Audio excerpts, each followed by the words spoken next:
Saudara, pesawat ATR 42500 hilang kontak sejak kemarin dan kini serpihan pesawat sudah ditemukan. Lalu sebenarnya bagaimana bisa mendeteksi hilangnya pesawat ini dan kendala cuaca yang terjadi masih jadi tantangan bagi tim SAR.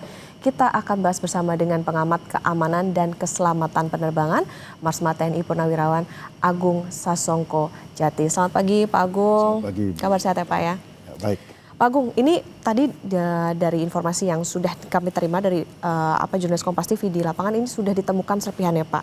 Tanggapan Anda terlebih dahulu.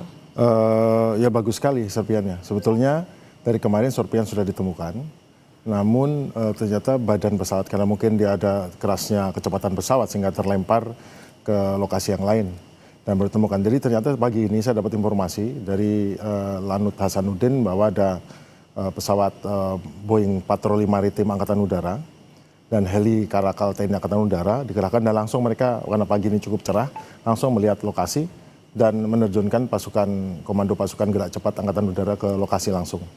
Tadi yang kelihatan gambar-gambar itu kelihatannya adalah dari tim SAR darat ya. Nanti harapan kita mungkin bisa dapatkan gambar daripada bodi pesawat lebih besar kalau nanti dari pasukan gerak cepat yang berada di lokasi.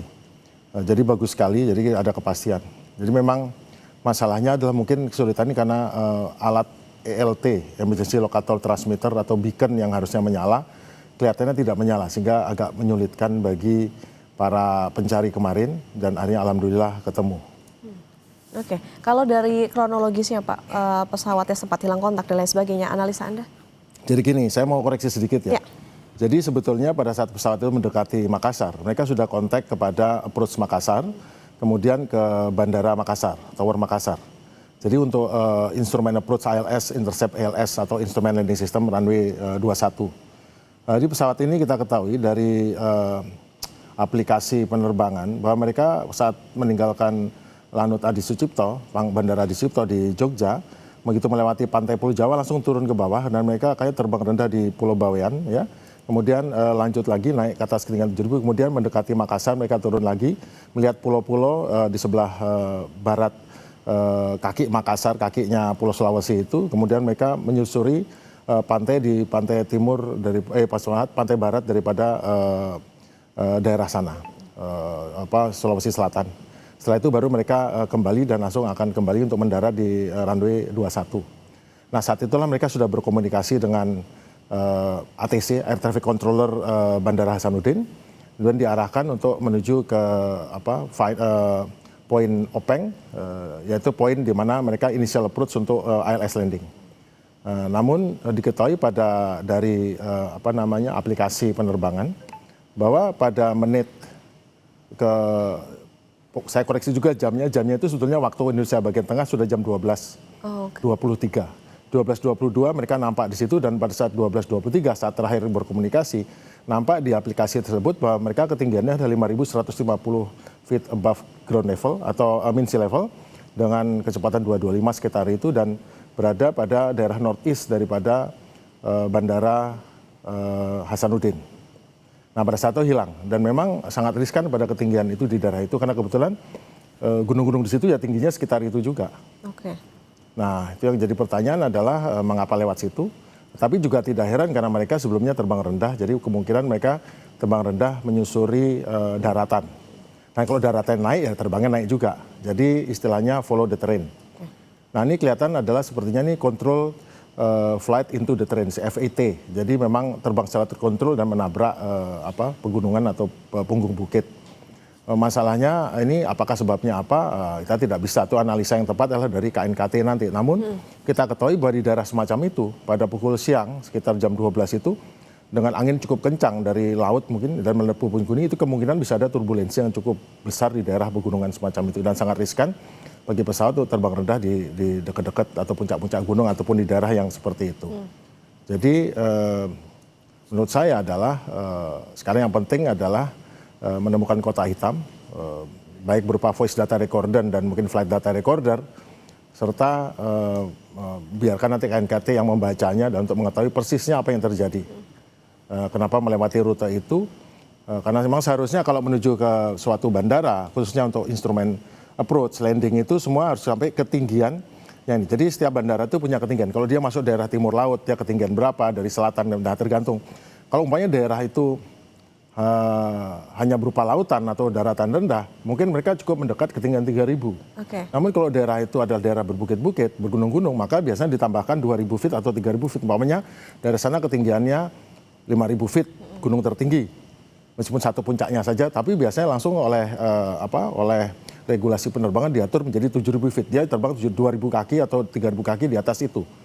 Baru sudah mendekati landasan, baru dia turun. Dia akan holding dan dia turun pada ketinggian itu initial approach. Jadi gitu. Oke. Nah, di lokasi penemuannya ini kan berada di perbatasan antara Maros dengan Tangkap nih Pak. Nah, kalau seperti itu kondisinya bagaimana?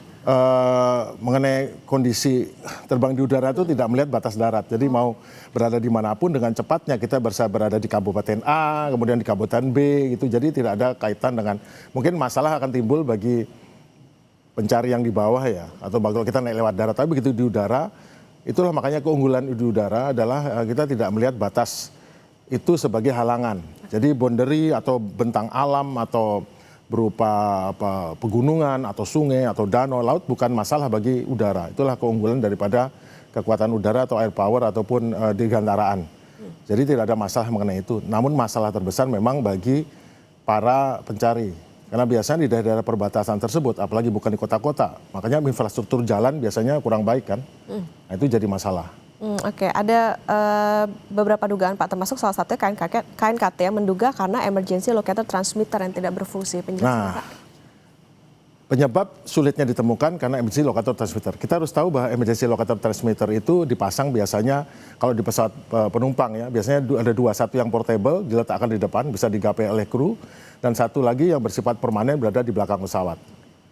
Dua-duanya biasanya ditempatkan berdekatan dengan flight data recorder dan voice data recorder. Nah, ELT ini berfungsi bekerja dengan beberapa gelombang. Pertama gelombang 406 MHz itu untuk satelit, langsung ke satelit.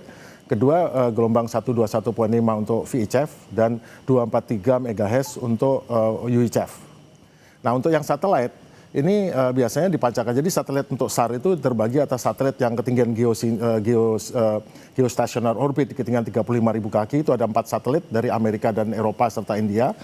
Sedangkan di tingkat bawahnya ada satelit LEO, low orbit, 7 satelit yang dimiliki oleh Rusia. Mereka bekerja bersama-sama sejak zaman Perang Dingin dulu, dari tahun 1979. Akhirnya, jadi kalau ada setiap kali ada LT menyala, maka langsung diterima oleh geostationary orbit dan dikirimkan ke LEO, dan LEO akan ngirim ke MCC. MCC itu adalah ada dari 30 negara, ada 47 MCC di dunia ini yang dan termasuk di Indonesia terletak di Cengkareng. Langsung akan memonitor, menentukan posisi lokasi kecelakaan dan akan menyampaikan kepada tim SAR darat atau tim SAR udara, sehingga tahu koordinatnya, posisinya. Masalahnya adalah ada 3 kemungkinan LT tidak menyala. 1, dia rusak karena hantaman.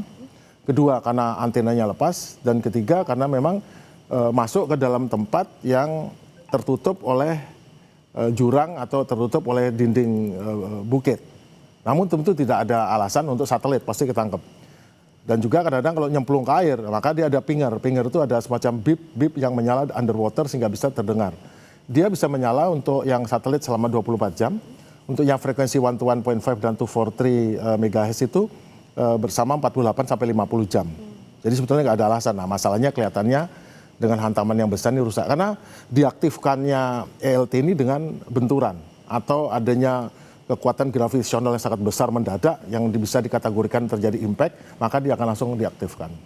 Oke. Nah, Pak Agung, kalau dilihat mungkin dari analisa sementara begitu ya, kalau dilihat dari bagaimana penemuan lokasinya, kemudian juga puing-puingnya maupun juga dilihat dari kronologisnya, ini bisa dikatakan apakah karena memang faktor cuaca atau ada penyebab lainnya, Pak?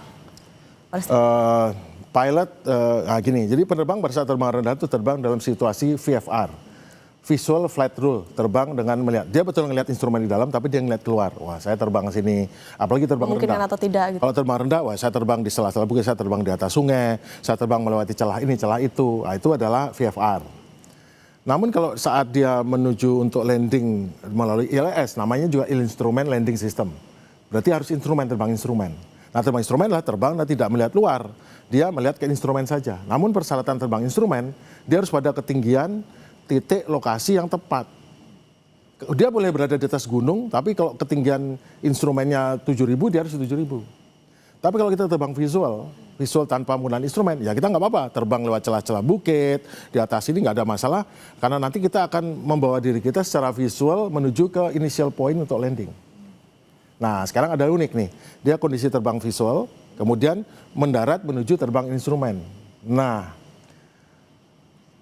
jadi sebetulnya harus visual dan kelihatannya ini mestinya cuaca. Karena sebetulnya cuaca di pangkalan udara atau di Bandara Hasanuddin sangat cerah dengan 8 km visibility. Namun catatannya ada sedikit awan di perbukitan, daerah perbukitan. Dan itu kelihatan dari bandara kelihatan. Nah, jangan-jangan pesawat ini masuk di daerah yang sedikit awan nih. Karena awan sedikit pun dari jauh begitu dekat sebetulnya awan tebal. Dan awan tebal ini katanya menyelimuti puncak-puncak. Mungkin pesawat ini hanya terbangnya mungkin hanya sedikit di atas atau mungkin sedikit, mungkin hanya nyerempet saja. Tapi kan hanya nyerempet itu kan Tetap masalah besar bagi pesawat. Karena harusnya tidak harusnya jauh, harusnya dia 1.000 feet atau 2.000 feet atau 3.000 feet dari ketinggian itu. Dia tidak boleh pada ketinggian itu. Oke, melihat dari kemungkinan itu Pak, kemudian juga dari puing yang ditemukan dari visual yang bisa disaksikan ini, artinya begini, dugaannya memang apakah memang terjadi adanya ledakan atau hanya menabrak tebing saja? Kelihatannya mungkin bukan menabrak, kelihatannya seperti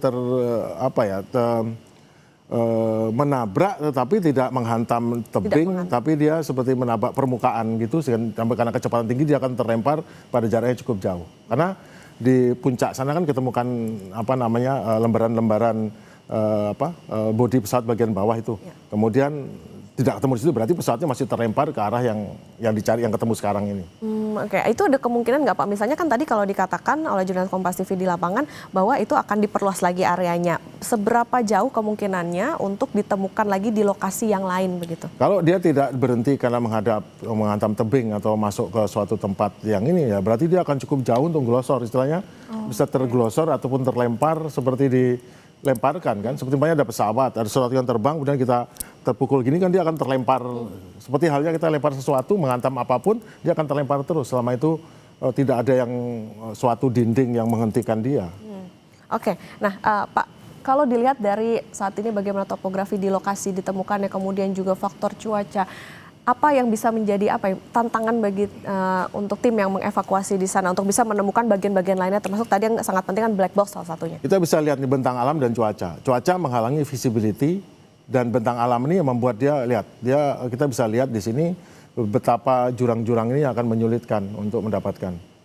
Dan saya lihat sekarang beredar di WhatsApp itu ada gambar pesawat yang secara AI dibentuk itu tidak baik, sebaiknya dihentikan itu. Jadi kelihatan pesawat utuh terbakar, itu tolong teman-teman itu harap dihentikan, itu menyesatkan.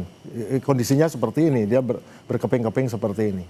Laporan dari pasukan yang di sana pun sudah ngelihat, dari helikopter yang lewat juga seperti ini. Ini dari helikopter sepertinya ini. Oke, kalau dilihat dari serpihan yang bisa ditampilkan itu bisa kelihatan nggak Pak ini bagian apa begitu? Itu kelihatan, itu bagian ekor, kemudian bagian ini, memang berkeping-keping seperti itu. Oke, kalau misalnya dilihat itu memang bagian ekor, berarti tadi kemungkinannya itu tadi ya Pak ya, seperti menabrak tapi bukan menghantam. Tidak menghantam langsung, dia nabrak, kemudian habis itu dia menabrak-nabrak sepanjang jalannya sampai dia berhenti, momentumnya berhenti. Pak, tapi kalau tadi dari penjelasan Pak Agung juga artinya gini, tadi ada beberapa kemungkinan soal ILT itu tadi rusak, antena lepas dan lain sebagainya, ada kemungkinan soal human error juga nggak sih Pak? Human error itu nggak bisa, kan gini, pesawat itu kalau kecelakaan itu ada 5M, ada namanya manajemen, ada man, mesin, kemudian ada yang lainnya ya. Itu tidak bisa diambil kesimpulan karena kadang-kadang kita menyangka begini, kadang-kadang hal yang lain. Ya. Bisa sistem navigasinya rusak, bisa setting apanya rusak, bisa mungkin banyak kejadian, contohnya zaman perang, saya sering juga diwawancari soal perang ya. GPS itu, Mbak, kalau dia contoh dalam perang kemarin Iran dengan Israel itu saking untuk menghalang-halangi rudal itu dibuat namanya adalah jammer GPS. Bayangkan orang yang menggunakan Google Map di Tel Aviv itu melihat posisi Tel Aviv itu ada di Jordan. Artinya bisa disingkirkan 300 kilo. Nah, jadi kita tidak bisa mengambil kesimpulan ini human error ataupun apa error karena banyak hal yang nanti akan menjadi bukti bacaan KNKT. Memang tidak pantasnya kita menilai sesuatu dari ini. Karena banyak hal yang bisa membuat pesawat ini pada ketinggian yang salah, pada posisi yang salah, pada ketinggian yang salah dan semuanya itu. Oke, termasuk juga tadi beberapa dugaan, ini tentu kita menunggu bagaimana hasil pendalaman dari KNKT. Pak Agung, nanti kita lanjutkan kembali soal bagaimana penemuan serpihan pesawat ATR 42500 ini, dan saudara tetap bersama kami di Breaking News Kompas TV.